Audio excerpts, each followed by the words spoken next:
L'État peut essayer d'interdire nos outils, mais si nous ne les utilisons jamais par crainte qu'ils soient interdits, nous avons déjà perdu, non? Si vous êtes friand des crypto-monnaies, cette phrase devra avoir un certain écho en vous. Elle a été prononcée par quelqu'un que vous connaissez probablement, ou au moins dont vous connaissez la création, Silk Road. Aujourd'hui, on va parler d'un petit génie de l'informatique aux antipodes des stéréotypes, profond libertarien qui adorait le surf et la fête et qui a transformé une culture de champignons hallucinogènes en la plus grosse plateforme de vente de drogue de l'histoire d'Internet. Vous l'aurez peut-être reconnu, il s'agit bien de Ross William Ulbricht, aka The Dread Pirate Roberts, créateur de Silk Road. Lancée en 2011, la plateforme a été l'un des plus gros empires du Bitcoin et sa fermeture en 2013 par le FBI entraînera également l'arrestation et la chute de son créateur. Qu'on le veuille ou non, Silk Road est l'un des premiers cas d'usage à grande échelle de Bitcoin et l'affaire aura énormément contribué à sa médiatisation à l'époque. Le début de ce mois d'octobre a marqué un événement majeur pour Ross. Il vient de passer une décennie entière derrière les barreaux, 10 ans de sa vie. Mais retournons un peu dans le passé. Ross Ulbricht naît le 27 mars 1984 et passe son enfance à Austin, au Texas. Il passait ses étés au Costa Rica, dans la cabane en bambou alimentée à l'énergie solaire de ses parents, à courir pieds nus sur la plage avec les singes et à surfer. Il était aussi Boy Scout, comme son père, et avait obtenu le grade Eagle. C'est simple, c'est le plus haut rang chez les Boy Scouts, et ça symbolise des compétences de leadership exceptionnelles. Pour l'atteindre, un scout doit compléter un projet de service communautaire et accomplir diverses autres exigences. C'est vraiment une distinction très prestigieuse aux États-Unis. Il avait aussi un côté nerd, fan de comics, remportant à plusieurs reprises des concours de mathématiques et peignant des figurines Warhammer sur son temps libre. Il n'a pas fallu attendre longtemps avant qu'il ne s'intéresse aussi à l'informatique. Au lycée, c'était quelqu'un de très populaire, très sociable et qui aimait beaucoup faire la fête. Pour autant, il restait un garçon brillant et était souvent décrit par ses proches comme un petit génie. Et pour cause, il a obtenu un score de 1460 sur 1600 au SAT. C'est un peu l'équivalent du baccalauréat aux États-Unis. Avec de tels résultats, il a pu décrocher une bourse et intégrer l'University of Texas à Dallas, où il va étudier la physique. Ses amis le décrivent comme la parfaite balance entre un physicien et un hippie. Bref, il aimait faire la fête, mais savait concilier cela avec les études. En 2006, il obtient l'équivalent d'une licence en physique et poursuit ses études à l'Université de Pennsylvanie vers un master en sciences et ingénierie des matériaux. Il obtiendra son diplôme haut la main en 2009, mais fut très vite lassé de l'idée de devenir un scientifique. Ce n'était pas pour lui. Ce qu'il voulait, c'était entreprendre. Et il n'y a pas que ça. Pendant sa scolarité, il a découvert entre autres les travaux de Ludwig von Mises et les fondements de l'école autrichienne. Si ces noms vous disent quelque chose, c'est normal. Bon nombre de bitcoiners cristallisent les idéaux de ce courant de pensée. On ne va pas rentrer dans le détail ici, puisque ce n'est pas le sujet de la vidéo, mais retenez que von Mises était un économiste notoire. Quant à l'école autrichienne d'économie, c'est une école de pensée caractérisée par son individualisme méthodologique et son fort accent sur les marchés libres, la propriété privée et la liberté individuelle. Elle souligne volontiers l'importance de la concurrence, de la théorie du cycle économique et de la décentralisation du pouvoir économique et politique. D'ailleurs, si une vidéo dédiée au sujet vous intéresse, n'hésitez pas à me le dire dans les commentaires. Bref, au fil de ses lectures, Ross devient un profond libertarien et cultivera cette philosophie qui ne va plus jamais le quitter. À Dallas, Ross fait la connaissance de Julia, et les deux tombent rapidement amoureux l'un de l'autre. Après son diplôme et sa désillusion sur son avenir en tant que scientifique, ils vont décider de rentrer à Austin tous les deux. Ross va essayer de monter différents business. Il va s'essayer au métier de trader, tenter divers petits boulots et même monter une entreprise de jeux vidéo. Malheureusement pour lui, rien ne prendra.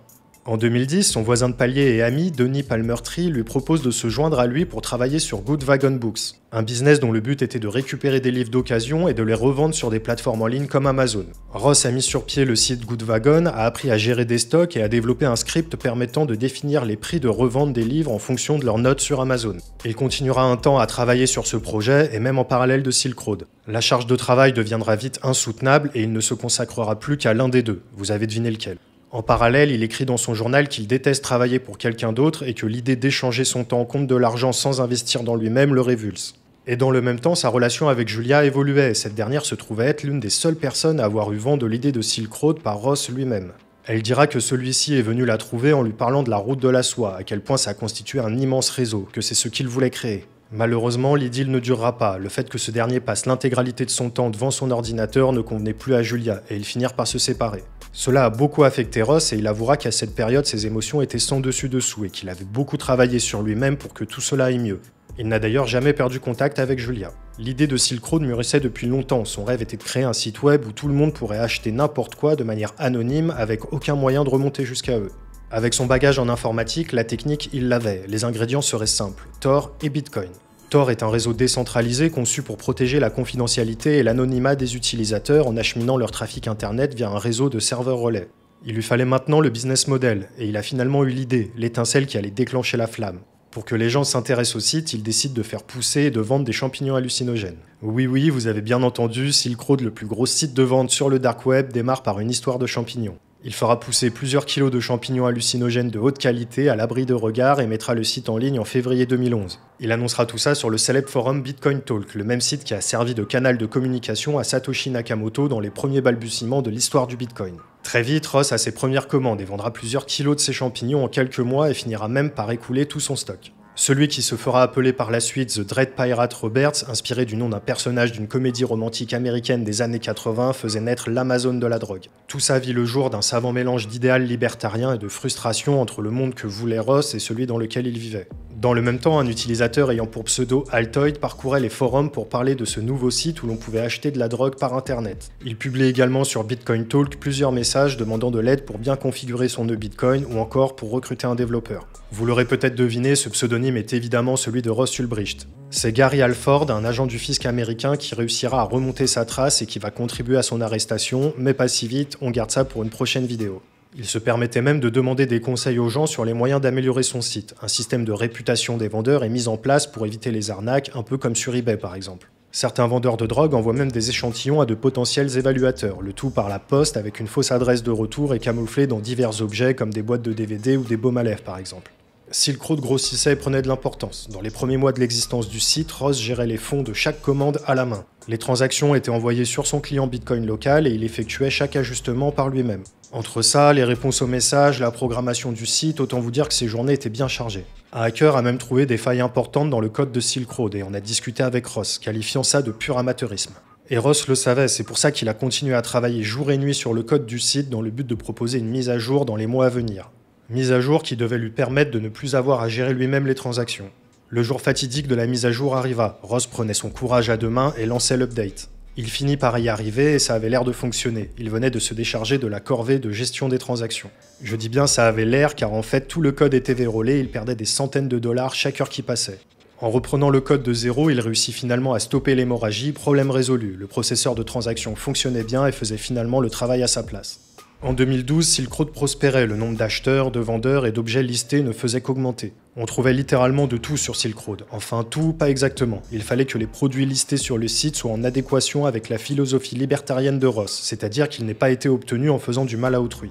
Silk Road est surtout connu pour la drogue. La majorité des ventes concernaient de petites quantités de cannabis, même si on trouvait plein d'autres choses comme des livres ou de l'art par exemple. Il faut bien comprendre une chose, c'est que l'idée des marchés noirs en ligne ne date pas de Silk Road. À la sortie du site, ça existe déjà. Mais Ross vient chambouler tout ça et innover. Il parviendra à ses fins grâce à Tor et Bitcoin qui sont vraiment au cœur du fonctionnement de la plateforme. Ross ne s'est pas contenté de la théorie, il est passé à la pratique. En 2013, Silk Road est au sommet. Par le biais des ventes, le site a fait transiter plus de 9 millions de bitcoins. Vous avez bien entendu, 9 millions. Et bien entendu, le site prenait une commission, 10% du prix d'une transaction. Au total, la plateforme aura collecté plus de 600 000 bitcoins uniquement en frais. Rendez-vous compte, c'était un vrai mastodonte.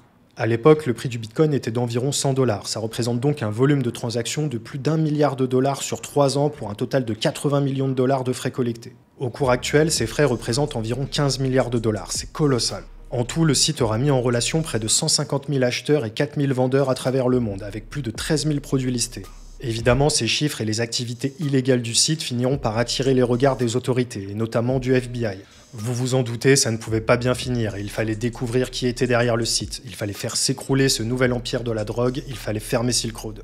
En tout cas, l'ascension et la chute du site est l'un des récits les plus spectaculaires de l'histoire d'Internet, et 10 ans après, Ross Ulbricht demeure toujours derrière les barreaux, probablement pour le restant de sa vie. Mais ça, je vous en parle dans la prochaine vidéo. Dites-moi en commentaire ce qui vous a le plus marqué dans la montée en puissance de Silk Road et ce que vous pensez de son créateur, Ross Ulbricht. On se retrouve la semaine prochaine pour la deuxième partie de la vidéo où on va parler de la chute de l'Amazone de la drogue. Abonnez-vous à la chaîne et activez la cloche pour ne pas la rater. Si vous voulez plus de détails sur cette affaire, je vous invite à lire les articles de Ludovic Lars sur le journal du coin, je vous mets les liens en description. Merci à Thomas qui m'a aidé dans la réalisation, c'était Romain du journal du coin, on se retrouve la semaine prochaine pour une nouvelle vidéo, bye.